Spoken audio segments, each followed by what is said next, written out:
Nous lisons dans les Actes que Paul est allé dans le temple pour accomplir un vœu. Ne nous hâtons pas de conclure qu'il était dans l'erreur. Nous devons nous garder d'appliquer sur ces saints et dans chaque époque le standard pleinement achevé de Dieu. Car le mouvement de Dieu pour parvenir au but final est progressif.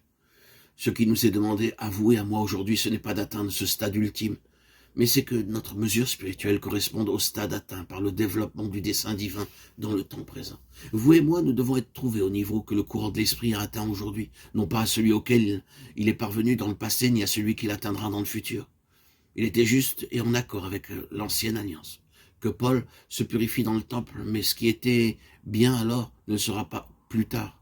C'est pourquoi l'auteur de l'Épître aux Hébreux explique que Dieu, en établissant la nouvelle alliance, pour réaliser son dessein, avait décrété l'abolition complète de l'ancien ordre auquel les croyants juifs étaient si attachés. Lorsque l'ancienne alliance a cessé de contribuer au dessein de Dieu, elle a dû céder la place à la nouvelle.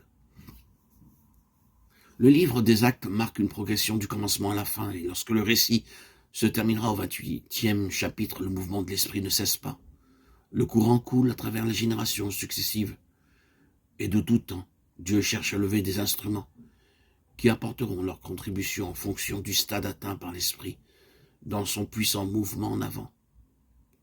Dans l'Ancien Testament, nous voyons que lorsque Dieu est satisfait, il n'y a pas de stérilité, il est dans le dessein de Dieu d'avoir une semence, une postérité spirituelle. C'est pourquoi dans aucune génération il n'a toléré que cette lignée soit interrompue, car la réalisation de son dessein suppose la préservation de cette semence.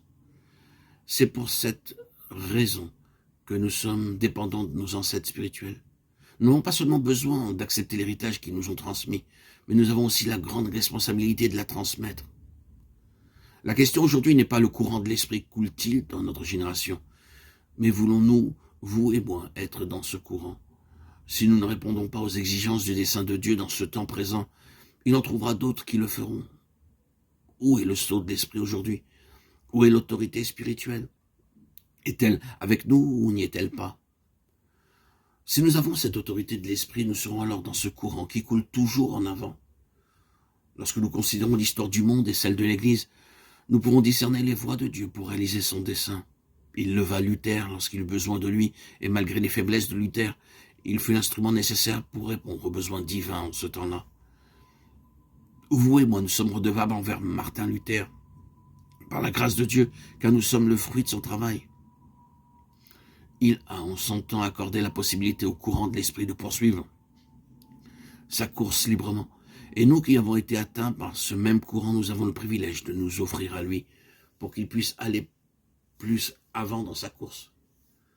S'il peut frayer sa voie par nos vies, ce sera notre plus grande gloire.